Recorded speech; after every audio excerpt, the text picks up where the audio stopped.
lagi di podcast kami. Hari ini aku Intan, nggak sendirian karena aku ada partner ngobrol, yaitu Berlian. Halo semuanya.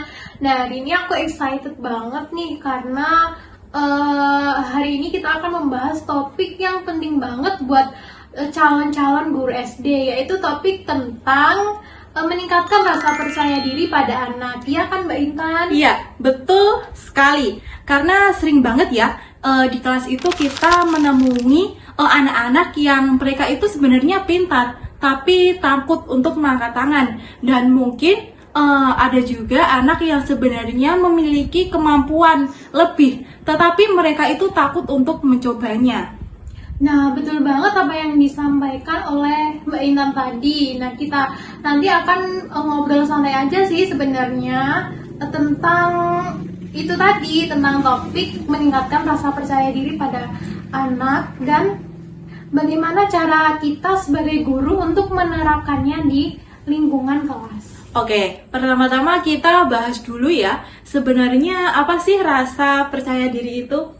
Nah, kalau menurut aku, rasa percaya diri itu di mana anak yakin sama kemampuan dirinya, bukan berarti dia harus jago dalam segala hal atau ahli dalam segala hal. Tetapi ketika dia berani bertanya, berani menjawab dan tidak takut salah, itu juga termasuk ke dalam percaya diri anak. Oke, aku setuju banget ya sama pendapatnya Berlian. Mengapa? Karena di usia anak SD, rasa percaya diri itu penting banget. Karena di umur mereka adalah masa untuk mengeksplorasi hal baru. Kalau dari kecil mereka sudah merasa aku nggak bisa, itu sangat berpengaruh pada pertumbuhan mereka nantinya. Nah, iya, dan seringkali anak yang kurang percaya diri itu karena itu bukan karena dia tidak mampu, tapi karena dia merasa jawabannya itu tidak dihargai maupun takut dihakimi. Nah, ini menarik ya. Kadang dalam satu kelas itu ada anak yang super aktif atau bahkan ada anak yang pendiam. Menurutmu itu kenapa ya kok bisa begitu? Menurutku ada beberapa faktor sih Mbak Intan. Yang pertama itu lingkungan keluarga. Kalau dari kecil anak diperbolehkan mencoba dan diberi dukungan, mereka akan lebih cenderung merasa percaya diri. Iya, betul sekali. Dan anak yang sering dibanding-bandingkan biasanya malah ragu sama dirinya sendiri. Iya, nah betul. Terus ada faktor yang kedua nih. Faktor yang kedua itu ada di lingkungan sekolah.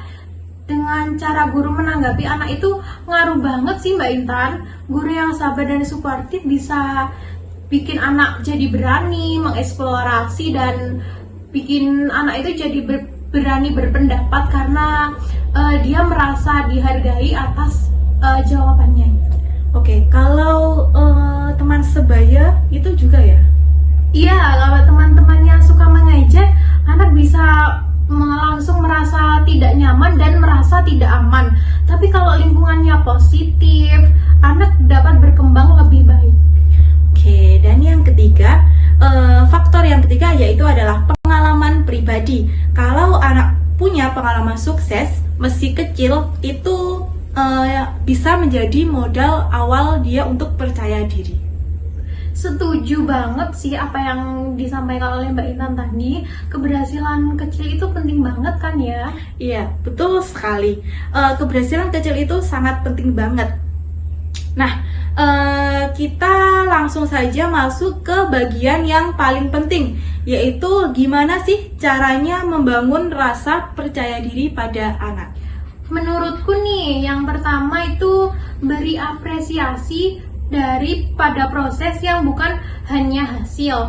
Anak perlu tahu bahwa usaha mereka dihargai, bukan sempurnanya hasil. Oke, ya, betul sekali ya pendapatnya dari Mbak Berlian. Kalimat seperti kamu sudah berusaha keras ya, itu jauh lebih membangun daripada cuma bilang bagus tapi tanpa makna. Nah, yang kedua ada ajak anak untuk mengambil peran.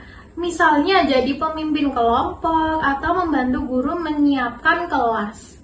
Dan peran kecil pun bisa bikin anak merasa dipercaya.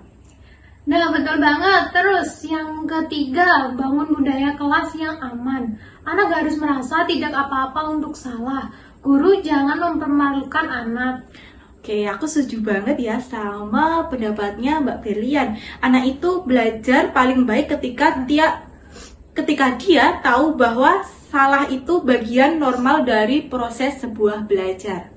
Nah, yang keempat nih, yang terakhir ada gunakan kata-kata yang positif. Jadi jangan menggunakan kata-kata yang berkonotasi negatif. Seperti contohnya, coba lagi yuk, kamu hampir berhasil. Kalimat itu bisa memberi dorongan besar agar anak mampu percaya diri. Oke, dan jangan lupa juga guru harus jadi contoh. Kalau guru terlihat percaya diri, tenang, dan menghargai proses, anak otomatis ikut sesuai perilaku kita dalam menyontohkan kepada anak.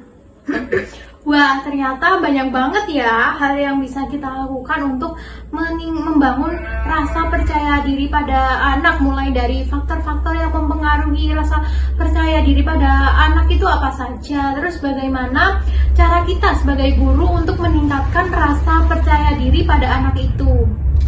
Dan dan yang paling penting itu ini adalah sebuah proses yang bertahap, di mana kita sebagai guru harus sabar, konsisten, dan selalu memberi dukungan positif kepada anak.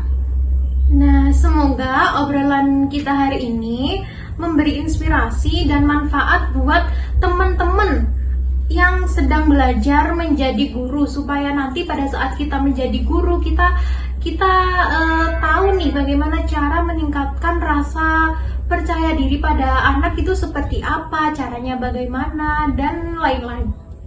Oke, amin ya, dari doa yang telah disampaikan oleh Mbak Berlian.